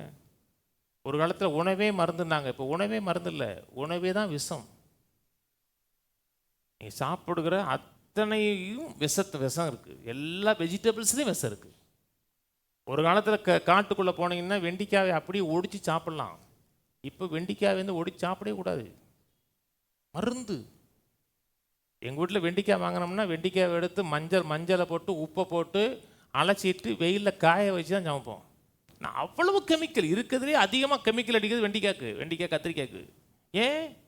புழு வந்துடும், பூச்சி வந்துடும். அப்படிப்பட்ட உலகத்தில் வாழும்போது என்ன செய்யணும்? கர்த்தாவே அப்பத்தையும் தண்ணீரை ஆசீர்வதிப்பேன், வியாதியை விலக்குவேன் என்று சொன்னீங்களேன்னு சொல்லி அந்த உணவை பரிசுத்தப்படுத்தணும், செட் அப்பார்ட் பண்ணணும். சொல்லணுமா? இந்த பக்கம் அப்படி வச்சுக்குங்க. 1 தீமோத்தேயு எடுங்க. 1 தீமோத்தேயு 4:4. தேவன் படைத்ததெல்லாம் நல்லதா இருக்கிறது, சோத்திரத்தோடு ஏற்றுக்கொள்ளப்படுமாகில் ஒன்றும் தள்ளப்படத்தக்கதல்ல. அது தேவ வசனத்தினாலும் ஜெபத்தினாலும் பரிசுத்தமாக்கப்படும். எது? சாப்பாட்டை தான் சொல்றாரு. தேவன் படைத்ததெல்லாம் நல்லது, அது தேவ வசனத்தினாலும் சோத்திரத்தினாலும் பரிசுத்தமாக்கப்படும். அர்த்தம் வேறு பிரிக்கப்படும். அது எப்படி வேறு பிரிக்கப்படும்? ஜெபத்தினாலும் தேவ வசனத்தினாலும். எந்த வசனத்தை சொல்றது? கர்த்தாவே அப்பத்தையும் தண்ணீரை ஆசீர்வதிப்பேன், வியாதியை விலக்குவேன், ஆயுசு நாட்களை பூர்ணப்படுத்துவேன் சொல்லி ஜெபிக்கணும். கோட்டையில் உட்காந்துருக்கீங்கன்னா அவன் சமைக்கிறதுக்கு முன்னாடி பேசியிருங்க, ஆண்டவரே அப்பத்தையும் தண்ணீரை ஆசீர்வதிப்பேன்னு சொன்னீங்கன்னா அவன் தான் நல்ல பீஸ் எடுத்து போடுவான். சொல்லும் போது கெட்ட பீஸ் இருந்தால் கூட வேணாம், அவன் மைண்டில் வந்து வேணாம், இது நல்ல பீஸாக எடுத்து போடுவோம் அப்படின்னு போடுவான். அப்பத்தையும் தண்ணீரை ஆசீர்வதிப்பேன், வியாதியை விலக்குவேன், ஆயுசு நாட்களை பூர்ணப்படுத்துவேன் சொன்னீங்களே, அது ஆண்டவரை செய்யுங்க. சங்கீதம் 91 சொன்னா பார்த்தீங்களா, நீடித்த நாட்களால் உன்னை, அதுவும் அதே பெரிய வார்த்தை. நிரப்பின்னு சொன்னா பார்த்தீங்களா, பழுகி பெருகி, அதே ஹீப்ரு வேர்டு. அதையும் சொல்லுங்க. என் ஆயுசு நாட்களை பூர்ணப்படுத்துவேன்னு சொன்னீங்க, நீடித்த நாட்களால் என்னை திருப்தியாக்குவேன்னு சொன்னீங்களே, அப்படி சொல்லுங்க. 23, 25 எண்ணெய் வீழப்படும். யாத்திரா 23:25 NIV போடு. இந்த worship the Lord your God and his blessing will be on your food and water. அவருடைய ஆசீர்வாதம் உன்னுடைய உணவின் மேலேயும் தண்ணீர் மேலே இருக்கும். அப்பத்தையும் தண்ணி ஆசீர்வதிப்புன்னு இருக்கு NIV-ல. and his blessing will be on your food and water. உன் சாப்பாட்டு மேலேயும் தண்ணி மேலேயும் ஆசீர்வாதம் இருக்கும். சொத்து மேலே உப்பை போடுறதுக்கு முன்னாடி ஆசீர்வாதத்தை போடுங்க. தீமை நிறைஞ்ச உலகங்க. இந்த பில்டிங் கன்ஸ்ட்ரக்ட் பண்ணிகிட்டு இருக்கோம் ஒன்று சொல்லியிருக்கேன். அப்போது இந்த பஸ் ஸ்டாண்டுக்கு வெளியே பவளம் பேக்கரி ஒன்று இருந்துச்சு, இப்போ எடுத்துட்டாங்க. முன்னாடி இருந்துச்சு தெரியுமா? பஸ் ஸ்டாண்டுக்கு பவளம் பேக்கரி இருந்துச்சு, இப்போ அவுட்டரில் வச்சுருக்காங்க. ஒரு 11 மணிக்கு இவங்களாம் டீ சாப்பிட்டாங்க. நான் பைக் எடுத்துகிட்டு போய் ஒரு பப்ஸு சாப்பிட்டேன். ஒரு முட்டை பப்ஸு சாப்பிடும்போது உள்ளே குத்துச்சு. அடா குத்துதுன்னு பார்த்தோம்னா கரப்பாம்பூச்சி காலு. முட்டையோட லெக் பீஸ் வச்சிருக்கேன். சொல்லவே இல்லைன்ட்டு லெக் பீஸ் வச்சிருந்தவன். நமக்கு கிடச்சதுனால போச்சு. நமக்கு தான் லெக் பீஸு, பாடி அவனுக்கு போச்சுனே தெரியல. லெக் பீஸு லெக்கில் ஒன்றுமே இருக்காது பாவம், பாடியில் தான் ஹெவியாக இருக்கும். அப்படிப்பட்ட உலகத்தில் வாழ்கிறோம். அப்போ என்ன செய்யணும்? கத்தாய அப்பத்தை தண்ணீரையும் ஆசீர்வதிப்பேன், வியாதியை விலக்குவேன் என்று சொல்லியிருக்கீங்களே. சொல்லணும், நம்மளும் சொல்லணும். இந்த உலகத்தை விட்டு போகும்போது சாட்சியாக இருக்கணும். நம்ம வாழ்க்கையை கொண்டு கர்த்தர் என்ன செய்யணும்னு நினச்சாரோ அதை செஞ்சு முடிச்சுட்டு போகணும். கர்த்தாவே சொன்னீங்க உன் ஆயுசு நாட்களை பூரணப்படுத்தி கம்ப்ளீட் பண்ணி சொன்னீங்க, நிரம்பி இருக்கிறது சொல்லுவீங்க. என் வாழ்க்கைக்காக நீங்கள் வைத்திருக்க எல்லா திட்டத்தையும் நிறைவேற்றணும். நான் ஃபுல்லாக இருக்கணும். ஃபுல்லாக இருக்கணும்னா எவ்வளோ தூரம் ஓடணும்னு நியமிச்சிங்களோ அவ்வளோ தூரம் ஓடணும். என்னை கொண்டு என்ன செய்யணும்னு நினச்சி செஞ்சீங்களோ அதையெல்லாம் செஞ்சுட்டு ஓடணும். ஆண்டவரே செஞ்சு முடிச்சிட்டேன் நான் ரெடின்னு சொல்லும் பொழுது அவரும் ரெடின்னு சொல்லணும். இல்லை நோன்னாருனா இல்லை ஓகே ஆண்டவரே நான் ஓடுறேன் அப்படி ஓடணும். அதான் ஆசீர்வாதம். அப்பத்தை தண்ணி தான் ஆசீர்வதிப்பேன், உன் ஆயுசு நாட்களை பூரணப்படுத்தணும், நிறைய ஃபுல்லாக வச்சுருப்பேன். அதான் கர்த்தருடைய ஆசீர்வாதம். யோபு சொன்னார்,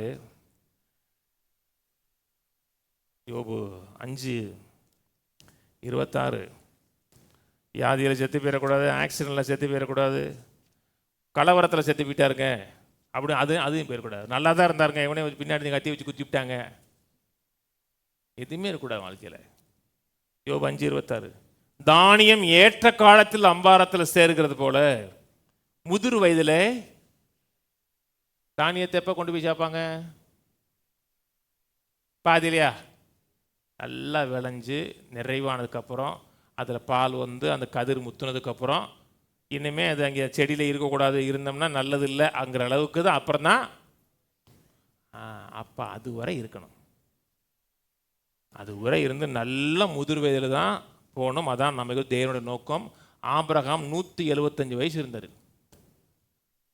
எனக்கு ரொம்ப பிடிச்ச ஆபிரகாம் தாங்க. ஏன் ஆபிரகாம் ரொம்ப பிடிக்கணும்னா 135 வயசுலையும் பிள்ளை பார்த்தாரு. அந்த பாயிண்ட் எனக்கு ரொம்ப பிடிக்கும். எனக்கு அப்படி வயசாகி அப்படியே தெரிஞ்சான்னு சொல்ல, 135 வயசுலேயும் ஆள் ஜம்முன்னு இருக்காரு. அதான் ஆசீர்வாதம்.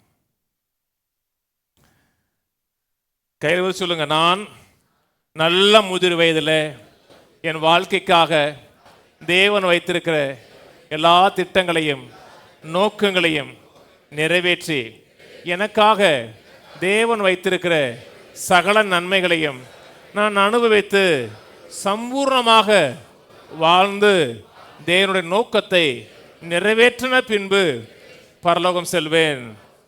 ஆமேன். அதுதான் ஆசீர்வாதம். அப்பத்தை தண்ணீரை ஆசீர்வதிப்பேன், ஆயுசு நாட்களை அதான் பள்ளிகி பெருகி நிரப்பி. அதே ஹீப்ரு வேர்டு யூஸ் பண்ணியிருக்காங்க. அதான் ஆசீர்வாதம். மக்கள் சர்ச்சில் ஆசீர்வாதத்தை பேசுவாங்க. அப்படின்னா இதெல்லாம் இது பேசுகிறோன்னு அர்த்தம். ஆசீர்வாதம்னா பணத்தை பேசுறதில்ல, சகல நன்மைகள் நிறைந்த ஒரு வாழ்க்கையை பேசுவது.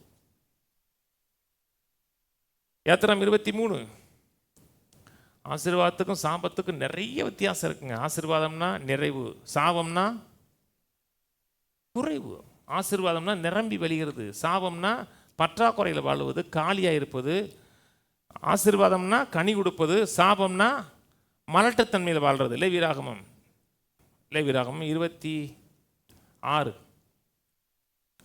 3ஆம் வசனம். நீங்கள் என் கட்டளையின்படி நடந்து என் கற்பனைகளை கை கொண்டு அவைகளின்படி செய்தால் நான் ஏற்ற காலத்தில் உங்களுக்கு மழையை பெய்ய பண்ணுவேன், பூமி தன் பலனையும் வெளியிலுள்ள மரங்கள் தங்கள் கனியையும் கொடுக்கும். திராட்சை பழம் பறிக்கும் காலம் வரைக்கும் போரடிக்கும் காலம் இருக்கும். விதைப்பு காலம் வரைக்கும் திராட்சை பழம் பறிக்கும் காலம் இருக்கும். நீங்கள் உங்கள் அப்பத்தை திருப்தியாய் சாப்பிட்டு உங்கள் தேசத்தில் சுகமாய் குடியிருப்பீர்கள். நான் ஆசீர்வாதத்தில் வாழ்கிறேன்னா 5வது வசனம் தான் டெஃபினேஷன். 5வது வசனத்தின்படி வாழ்ந்தீங்கன்னா நீங்கள் ஆசீர்வாதத்தில் வாழ்றீங்கன்னு அர்த்தம்.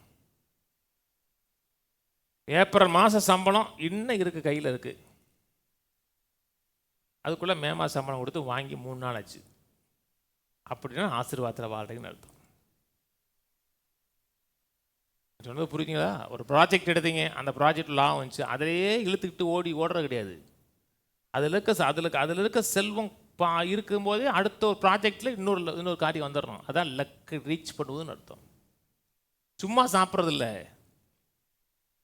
சம்பூர்ணமாக சாப்பிட்றது, நிறைவாக சாப்பிட்றது, குறைவு இல்லாமல் சாப்பிடுவது. அதுனா என்னது? அதான் ஆசீர்வாதத்தில் வாழ்கிறது. 9ஆம் வசனம். நான் உங்கள் மேல் கண்ணோக்கமாக இருந்து உங்களை பழுகவும் பெருகவும் பண்ணி உங்களோடு என் உடன்படிக்கையை, எந்த உடன்படிக்கை? ஆபிரகாமுக்கான உடன்படிக்கை திடப்படுத்துவேன், எஸ்டாப்ளிஷ் பண்ணுவேன். எப்போ எஸ்டாப்ளிஷ் பண்ணுவேன்? நீங்கள் பழுகணும், பெருகணும். அப்போ தான் உடன்படிக்கை உங்கள் வாழ்க்கையில் வேலை செய்கிறதுன்னு அர்த்தம். கர்த்தர் நடத்துகிறாருங்க. எப்படி நடத்துகிறாரு? எப்படியோ கடன் வாங்கி ஓடுறதுக்கு கடன்காரட்ட காசு வாங்குறதுல கடன்காரன் கையில் ஒரு மனசில் ஒரு இரக்கத்தை கொடுக்குறாருல்ல, அதுவே கர்த்தரோட கிருபை தானே. அந்த கடன்காரன்லாம் காரி துப்பணும் உங்களுக்கு, அப்போ தான் நீங்கள் திருந்துவீங்க. கடன் வாங்கக்கூடாதுங்க. இன்றைக்கி நிலம் இருந்துச்சுன்னா பரவாயில்ல, குறைங்க. சாப்பாடு எதோ கட் பண்ணுங்க. கடன் வாங்கக்கூடாது நினைங்க, கடன் வாங்க வாழ முடியும். லேண்டு வாங்குறான், பேங்க்கில் கடன் கொடுக்குறோம், அது வேறு. ஏன்னா லேட்டு கூட்டிகிட்டே இருக்கும், அந்த கடன் அடைச்சிடலாம். இப்போது நம்ம கூட லேண்டு வாங்கும்போது 43 lakhs வாங்கினேன், 10 வருஷத்துக்கு கொடுத்தாங்க. இப்போ 4.5 லட்சம் தான் நான் பேங்க் கட்டணும். 4 லட்சம் என்னால் கட்ட முடியாதுன்னு நினைக்கிறீங்களா? நேற்று தான் 5 லட்சம் வாங்கிட்டு வந்தேன். அப்படி கட்டிட்டு பத்திரத்தை வாங்கிக்கலாம், ஒன்றுமே கிடையாது. ஆனால் அன்றைக்கி இந்த பேங்க்கில் வாங்காமல் இருந்தால் அந்த லேண்டை வாங்கிக்க முடியாது. உங்களுக்கு கட்டக்கூடிய திராணி இருக்கணும். அப்படி வாங்கினீங்கன்னா ரைட்டு. நான் சொன்னது புரியுதுங்களா? காசு கொடுக்குறான் அப்படின்னு வாங்கக்கூடாது. ஒரு காசை வாங்கும்போது காசை நிர்வாகம் பண்ணுறதுக்கு திறமை தெரியணும். இது போட்டோம்னா இப்படி பண்ணலாம், அப்படி பண்ணலாம், அப்படின்னா அவங்க ஞானம் வேலை செய்யுதுன்னு அர்த்தம். படிப்போம் 26:9.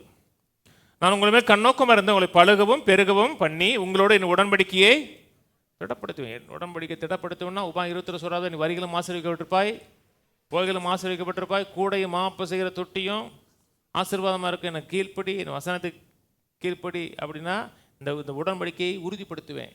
ஆனால் முரட்டாட்டமாக இருந்து உன்னோட அறிவின்படி நடந்து உன்னோட ஆலோசனை நடந்தோம்னா அந்த உலகத்தில் இருக்க சாவை வெளில வந்துடும். 10ஆம் வசனம். போன வருஷத்து பழைய தானியத்தை சாப்பிட்டு புதிய தானியத்துக்கு இடம் உண்டாக்கும்படி பழையதை விலக்குவீர்கள். 5 வருஷத்துக்கு முன்னாடி வாங்கின சேலையே இன்னும் உறுத்தக்கூடாது. தோச்சு 2 வருஷம் ஆனதுக்கப்புறம் சேலை புதுசு. 2 வருஷத்துக்கு முன்னாடி இருக்க சேலையெல்லாம் பீரோவில் பாருங்கள். நீங்கள் போய் உங்கள் வீட்டுக்காரருக்கு தான் கஷ்டமாக இருக்கும். தாடி அத்தனை எடுத்து யார்கிட்டயாச்சும் கொடுங்க. அப்படி பழசை விலைக்கிட்டிங்கன்னா புதுசு வரும். ஆண்டவர் சொன்னார், பழசை விளக்கு, பீரோவில் வைக்கிறதுக்கு இடம் இல்லைன்னா இடம் உண்டாக்கு, உள்ள வைக்கிறதுக்கு இடம் உண்டாக்குறேன். என்ன இடம் இல்லைன்னா கொடுக்க முடியாது. சொல்றது புரியுதுங்களா? சில பீரோவில் பார்த்தீங்கன்னா இடமே இருக்காது, அப்படியே நிறைஞ்சி நிற்கணும். அது ஏதாவது தேவையான மட்டும் முக்கால்வாசி தேவையில்லாத குப்பை துணியாக இருக்கும். இந்த குப்பை துணியெல்லாம் எடுத்து வெளியே போட்டிங்கன்னா நல்ல துணி வரும். வருமா? வருன்னு விசுவாசிக்கணும். இன்னும் அந்த ஊசியும் நூலையும் வச்சு தைக்கிற வேலையெல்லாம் வச்சிருக்கக்கூடாது.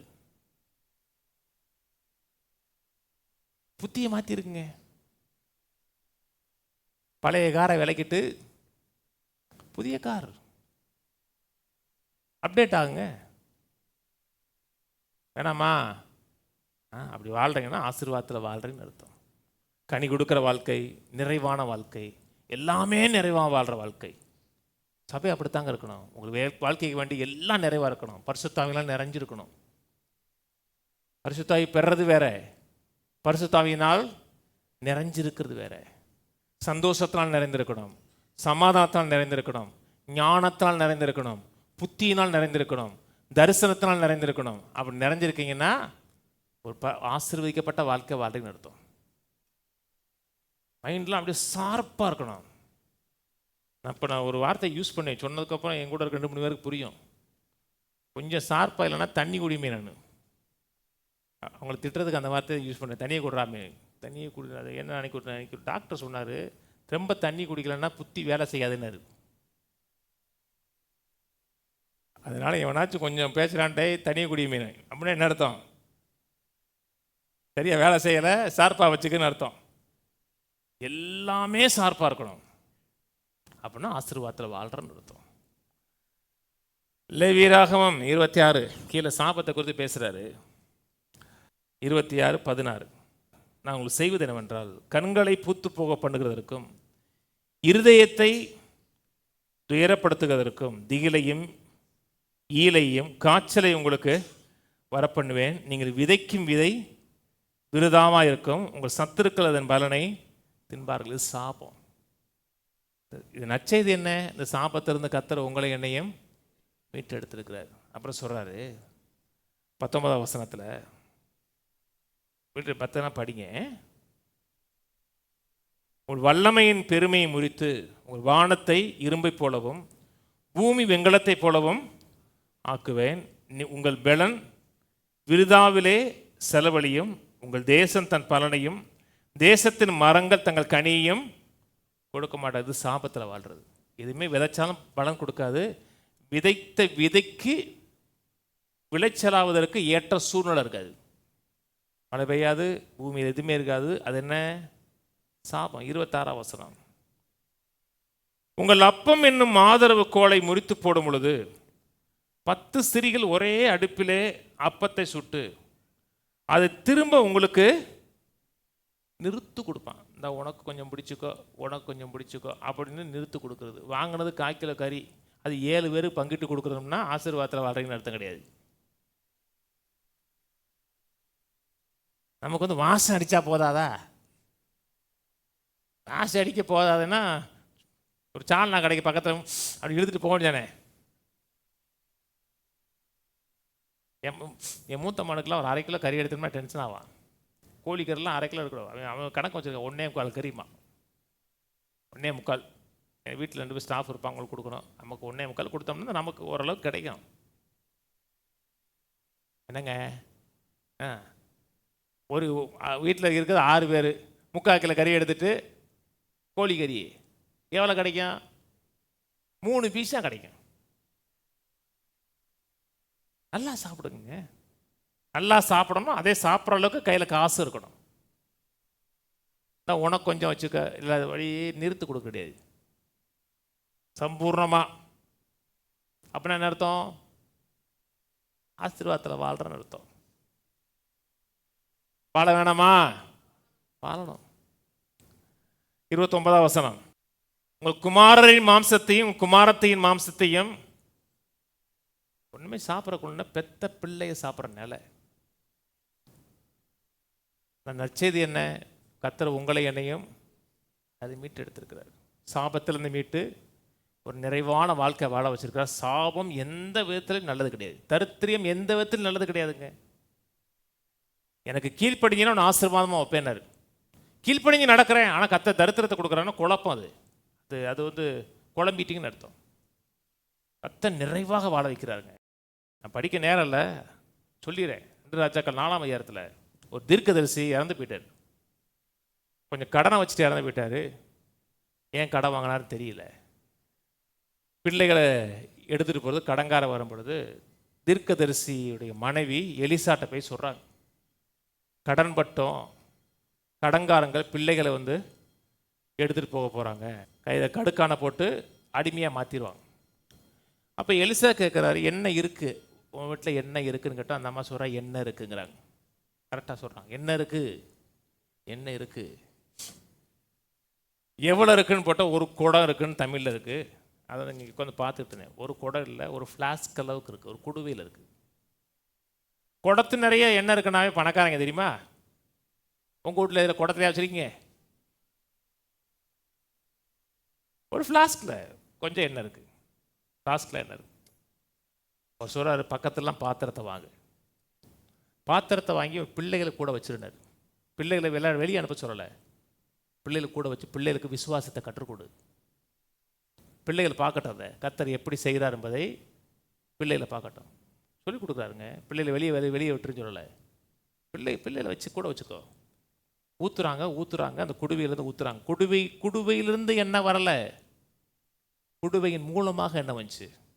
எண்ணெய் எங்கேருந்து வந்துச்சு? அவர் சொன்னார் பார்த்தீங்களா, ஒரு வார்த்தை, அந்த வார்த்தையிலேருந்து எண்ணெய் வருது. நிரப்புறாங்க. எது வர நிரப்புறாங்க? மாத்திரம் இல்லை, நிறைவாகிற வர அது ஆசீர்வாதம். கேட்குறாங்க, ஐயா நிறைவாக இருக்கு, வீடு முழுக்க பாத்திரம் முழுக்க எண்ணெய். என்ன செய்யணும்? எண்ணெய் விற்று கடனை அடைச்சிட்டு மிச்சத்தை வச்சு வாழ்க்கை நடத்தினார். அதான் ஆசீர்வாதம். ஆசீர்வாதம்னா பழுகி பெருகி நிரப்புறது. பூமி மட்டும் இல்லை, எல்லாத்தையும் நிரப்புறது. பேதுரு போனார், எம்டி போட்டு கர்த்தர் சொல்றார், விலையை தள்ளிட்டு போறாரு. தள்ளிட்டு போய் போடுனாரு, இழுத்தான். ஒரு நாள் பாட்டுக்கு தேவையான மீன் வரலைங்க, அந்த போட்டு நிரம்புது. நிரம்புனாத்தான் ஆசீர்வாதம். பழுகி பெருகி அந்த நிரப்பலன்னா ஆசீர்வாதம் கிடையாதுன்னு அர்த்தம். அந்த போட்டு நிரம்புது, அடுத்த போட்டு நிரம்பு. அந்த கடல்ல இருந்து மீன் வரல, கடலின் மூலமாக மீன் வந்துச்சு. மீன் எங்க இருந்து வந்துச்சு? ஆசீர்வாதத்தில் வந்துச்சு. ஆனால் அவ்வளோ மீன் இருந்துச்சுன்னா நேற்று கொஞ்சம் கிடைச்சிருக்கலாமே. அந்த கடலின் மூலமாக வந்துச்சு. எப்படி வந்துச்சு? சொன்ன வார்த்தை. கையில் சொல்லுங்க, நான் நியாயப்பிரமாணத்தின் சாபத்திலிருந்து, ஆக்கினை தீர்ப்பிலிருந்து, எல்லா விதமான குறைவிலிருந்து, வியாதியிலிருந்து, சாபத்திலிருந்து நீங்களாக்கி மீட்கப்பட்டிருக்கிறேன். தேவன் என்னை சாபத்திலிருந்து மீட்டு தேவனுடைய ஆசீர்வாதத்தில் வாழும்படியாக என்னை வைத்திருக்கிறார். ஆமென். அதான் கர்த்தருடைய ஆசீர்வாதம். சங்கீதம் 81:10 சொல்லுது, உன் வாயை விரிவாக திற, அதை நிரப்புவே. நன்மை தான் நிரப்புவே. ஒவ்வொரு முறையும் சொல்கிற காணிக்கை கொடுக்கும் சொல்கிற வார்த்தை யூஸ் பண்ண பார்த்தீங்களா? உன் பொருளாலும் எல்லா விளைவினாலும் கர்த்தரை கனம் பண்ணு, அப்புறம் களஞ்சியங்கள் பூர்ணமாய் நிரம்பும். அதான் ஆசீர்வாதம். நீதிமொழியில் போவோம்.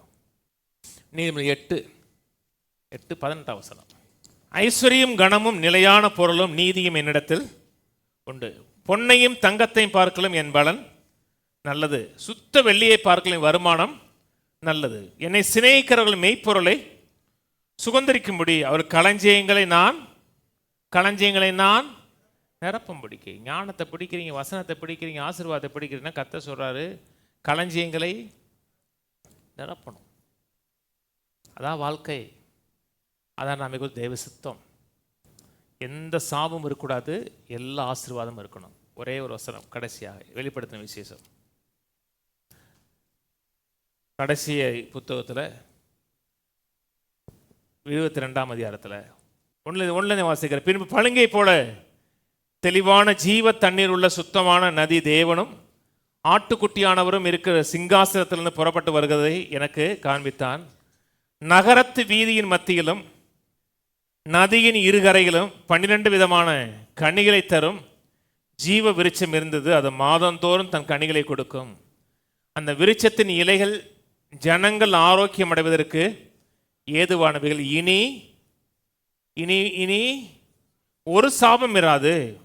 தேவனும் ஆட்டுக்குட்டியானவரும் இருக்கிற சிங்காசனம் அது இருக்கும். இனி ஒரு சாபம் இராது. இது எப்போன்னா 2வது வரிக்கு அப்புறம் ஒரு சாபம் இருக்காது. இன்னைக்கு சாபம் இருக்கா? இந்த இடத்துல இருக்கு. வளிமண்டலத்திலேயே சாபம் இருக்கு. நம்முடைய சுற்றி இருக்க அட்மாஸ்பியர் இருக்கு பார்த்தீங்களா, அங்கேயே சாபம் இருக்கு. எத்தனை வியாதி கிருமிகள் போயிட்டு இருக்கு. நம்முடைய பாடியில் இம்யூன் சிஸ்டம் இருக்கிறதுனால அது கொள்ளுது.